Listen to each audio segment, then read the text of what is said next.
Welcome to QuickSpeak, the English podcast that helps you improve your English while we explore fascinating topics. Yes. Today we're going to talk about modern dating, but not in the way you might expect. Okay. We're going to kind of uncover the hidden downsides of dating apps and how they've changed the way we think about love and relationships. Okay. You know, when dating apps first appeared, many people saw them as a revolutionary tool Yeah. for meeting new people. But now more and more we're starting to see Right. the unexpected ways they affect our ability to form genuine connections. It is interesting, isn't it? Yeah. It's as if we've been presented with a puzzle. Yeah, Dating apps offer a world of choice. right. But do they actually make us less happy in our search for love? That's a good point. Yeah. Maybe all this choice isn't as good as it seems. Right. One of the things we need to consider is something called the paradox of choice. Oh, okay. It's the idea that when we have too many options, it can lead to indecision and actually make us feel less satisfied. That's right. Imagine yourself in a supermarket, Okay. standing before a shelf with dozens of different types of jam. Okay. You might spend ages comparing them, trying to find the absolute best one, Right. but all that effort can actually make you enjoy the jam less. Yeah. Because you're so focused on what you might be missing out on. I see what you mean. It's like you're always second-guessing yourself. Yes. Wondering if you made the right choice. Exactly. And I think this idea applies to dating apps, too. Yeah. When you're constantly swiping through profiles, it's easy to get caught up in looking for the perfect match. Yeah. But this mindset can make it harder to appreciate the unique qualities of the people Yes. you're actually interacting with. Exactly. You're always thinking, what if there's someone better out there? Right. This can lead to a kind of grass is always greener mentality. Yeah. Where you're never truly content with the connections you're making. This brings us to another big issue with dating apps. Okay. The rise of swipe culture and the way it encourages us to judge people Yeah. based on their looks. Unfortunately, that's become very common. It's almost as if we're reducing complex individuals to a single photo. Yeah. There was a study that found 42% of people on dating apps Wow. admit to making decisions based only on pictures.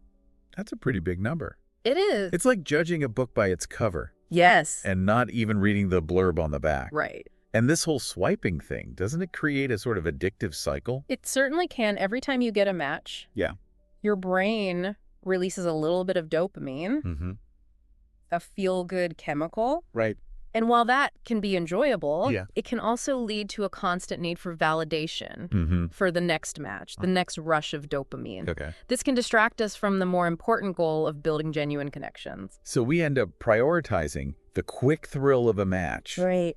over the deeper satisfaction of a real relationship. Yes. And that makes me think of another problem with this whole swipe culture, Okay. the rise of ghosting. Yes. Ghosting, the modern way of ending a connection without any explanation. Right.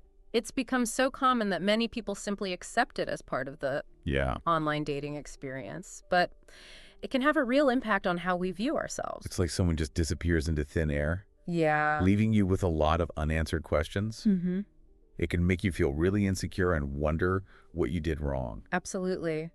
The sudden and unexplained rejection Right. can leave people feeling unworthy and doubting themselves. Yeah. This can make it even harder to feel confident in future interactions. And the lack of closure can be really difficult to process. It is. You're left wondering what happened and if you could have done anything differently. Exactly. And unfortunately, these negative feelings can linger, Yeah. leading to anxiety and trust issues in future relationships. Right. I think we need to see ghosting for what it is, Yeah.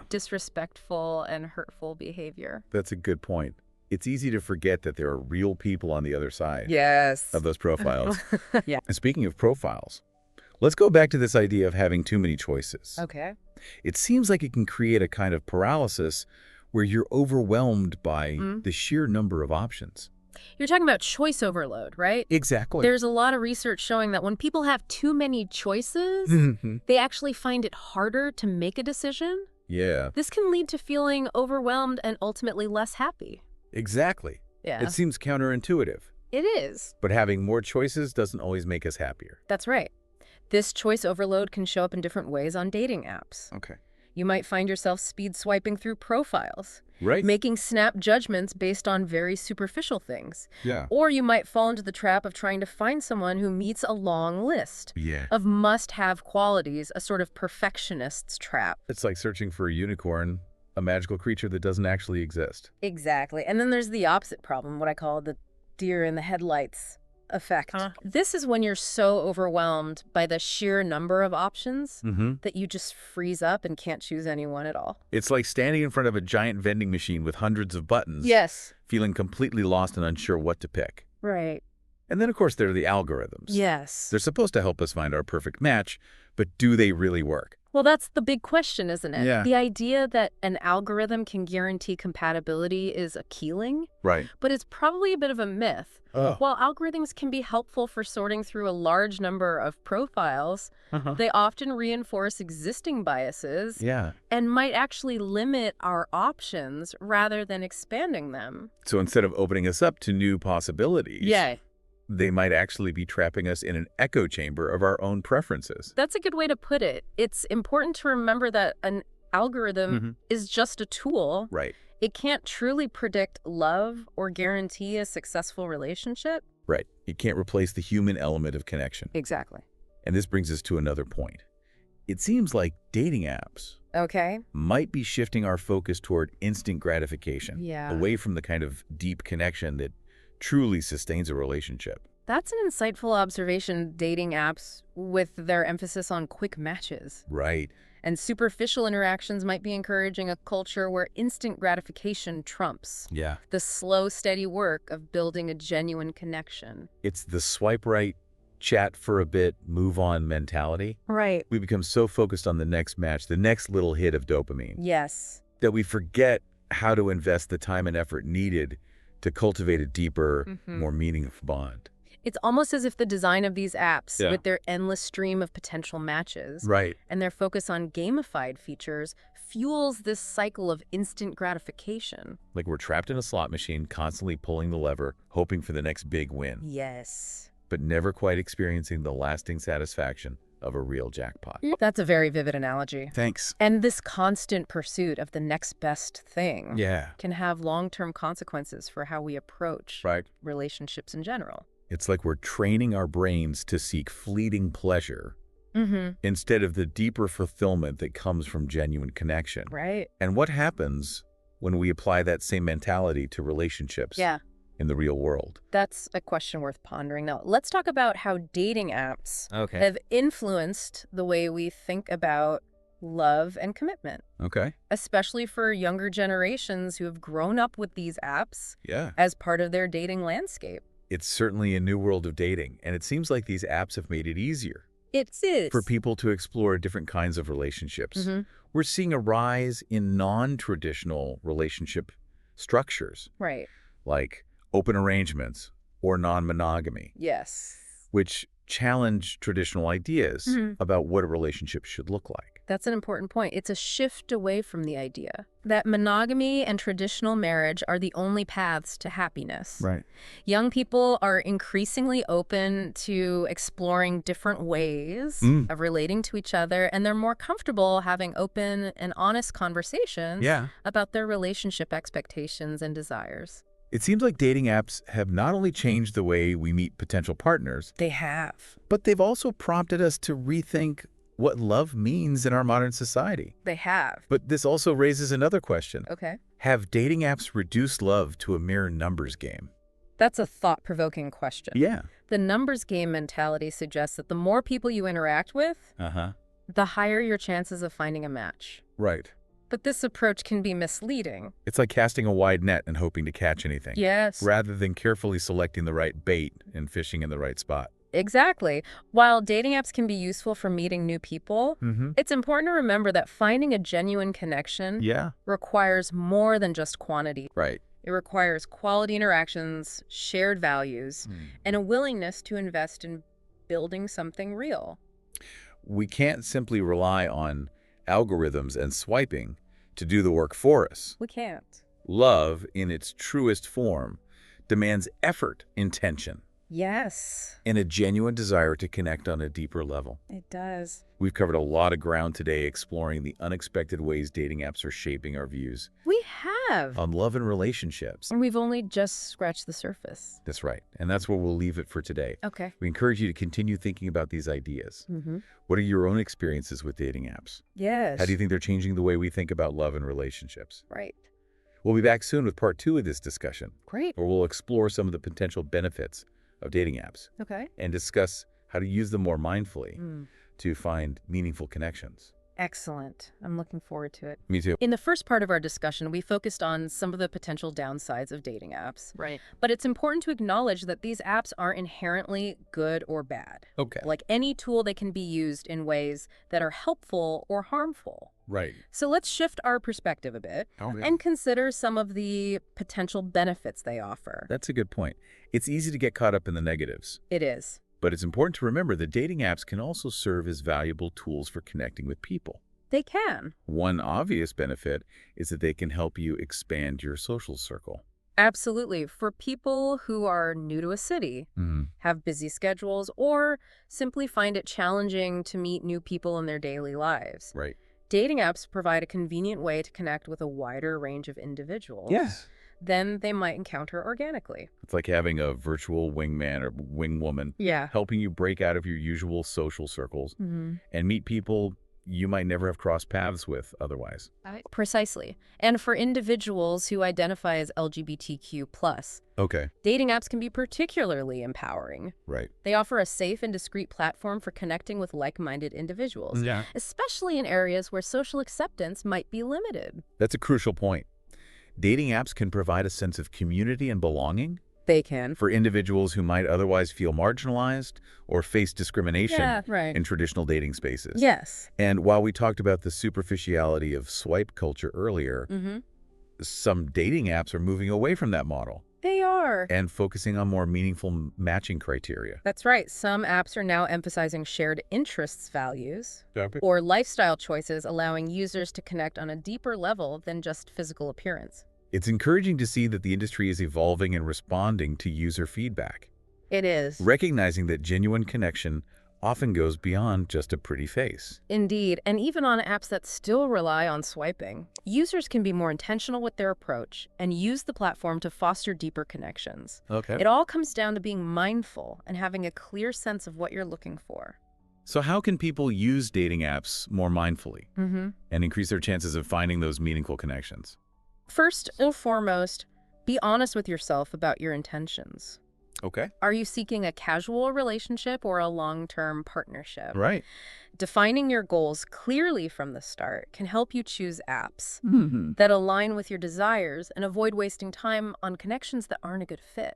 That makes perfect sense. Right. There's no point in using an app designed for casual hookups Right. if you're searching for your soulmate. Exactly. And once you've chosen an app, Okay. take the time to create a thoughtful profile that reflects your authentic self. Okay. Go beyond just posting a few selfies Right. and try to share your hobbies, passions, and what makes you unique. It's about giving potential matches a glimpse into who you are beyond just your physical appearance, allowing them to connect with your personality and values. Precisely. And when it comes to messaging, put in the effort to craft thoughtful responses. Right. Ask engaging questions. Share something interesting about yourself. And avoid generic one-liners that can feel impersonal. It's about treating each interaction as an opportunity to connect on a human level, It is. rather than just trying to rack up as many matches as possible. Exactly. And finally, don't be afraid to take things offline. Okay. Dating apps should be seen as a stepping stone to real-world interactions. Right. If you're enjoying a conversation, Yeah. suggest meeting for coffee, going for a walk, or engaging in an activity you both enjoy. That's where the real magic happens, right? It is. You can't truly gauge chemistry or build a genuine connection through a screen. You can't. You need that face-to-face interaction to see if there's a real spark. Absolutely. So while dating apps present certain challenges, they can also be valuable tools if used mindfully and with clear intentions. The key is to remember that they're simply a means to an end, not a guaranteed path to love and happiness. It's about using them strategically to enhance your dating life, It is. not letting them dictate your self-worth or define your relationship status. Right. Now let's zoom out a bit and consider the broader impact of dating apps on society as a whole. Okay. They've undeniably changed the social fabric of dating and relationships in many ways. Yes, they have. Some positive and some negative. That's a vast topic, but certainly one worth exploring. Okay. On the positive side, dating apps have made dating more accessible and less stigmatized. Right. Particularly for individuals who might have faced challenges finding partners through traditional avenues. It's true. They've also played a role in challenging traditional gender roles in dating. Yeah.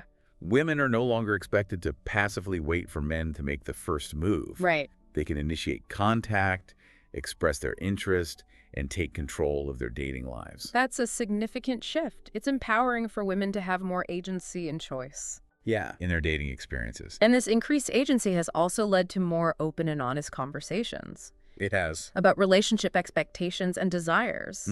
People are less afraid to articulate what they want. Right. Whether it's a casual fling, a serious relationship, yes, or something in between. It's a move away from outdated societal scripts. Right. And a step towards embracing a more individualized approach to love and relationships. It allows people to define their own terms and seek connections that truly align with their values and desires. Precisely, however, this increased openness and the ease with which we can connect with new people can also create challenges. Okay. It can sometimes make it harder to focus on building deep, lasting connections. It's the paradox of choice we discussed earlier. Exactly. The abundance of options can make us constantly tempted by the next best thing. Yes. Making it difficult to fully appreciate the value of the connections we already have. That's a valid point. And this abundance of options has also contributed to a rise in casual hookups. Right. And a decline in committed relationships, particularly among younger generations. It's almost as if commitment has become a less desirable option. It seems that way. In a world where there's always someone new to swipe right on. That's a concerning trend. While casual dating can be fun and liberating, it doesn't always provide the same level of fulfillment as a committed relationship. Right. As humans, we have a deep need for connection and intimacy. And those needs are often best met within the context of a loving, committed partnership. It's important to remember that those deeper connections require effort, vulnerability. They do. And a willingness to work through challenges together. Absolutely. So, while dating apps have ushered in an era of greater freedom and choice in relationships, we need to be mindful of the potential pitfalls and strive to cultivate a dating culture that prioritizes respect, honesty, and genuine connection. That's a powerful message. It's about finding a balance between enjoying the freedom and opportunities that dating apps provide, while also recognizing the importance of cultivating meaningful connections that go beyond the superficial. Exactly. And with that in mind, let's transition to our final segment, where we'll explore what the future of dating might hold. Right. And offer some concluding thoughts on how to navigate this complex landscape with confidence and intention. That sounds fascinating. Join us for the final part of our discussion. Yes. As we delve into the future of love and relationships in the digital age. I'll be here. Welcome back to QuickSpeak. In the previous parts of this episode, we discussed the challenges and opportunities of dating apps. Yes. Now let's look ahead and consider what the future of dating might hold. Right. What trends can we expect to see? Okay. How might technology continue to shape our search for love and connection? Predicting the future is always a challenge. But one thing that seems certain is the growing role of technology in our lives. Right. Including our romantic relationships.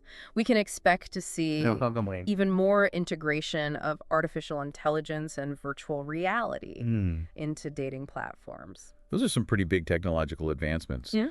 Can you give us a more concrete picture of what that might look like in the context of dating? Imagine using a virtual reality headset to go on virtual dates. Right. You could visit a virtual museum, attend a concert, or even take a romantic stroll through a moonlit park, all from the comfort of your own home. Wow. It could offer a fun and engaging way to get to know someone initially. That sounds both exciting and a bit strange. It definitely raises some interesting questions. Do you think virtual dating could ever replace real-world interaction? That's a good question. And what about the potential for creating even more idealized versions of ourselves? Yeah. It seems like it could make authenticity even more challenging. Those are valid concerns. It's important to remember that technology should enhance our lives, not replace real-world experiences. Virtual dating could be a fun way to explore initial compatibility. Right. But it shouldn't replace the richness and complexity of face-to-face interaction. Right. Building a truly meaningful connection still requires that in-person spark. Yeah. And the ability to navigate the nuances of human emotion and communication. I think a lot of people would agree with that. Yeah. There's something special about being physically present with another person, sharing a space, and experiencing those unspoken moments of connection. Right. Are there any other trends you anticipate in the future of dating?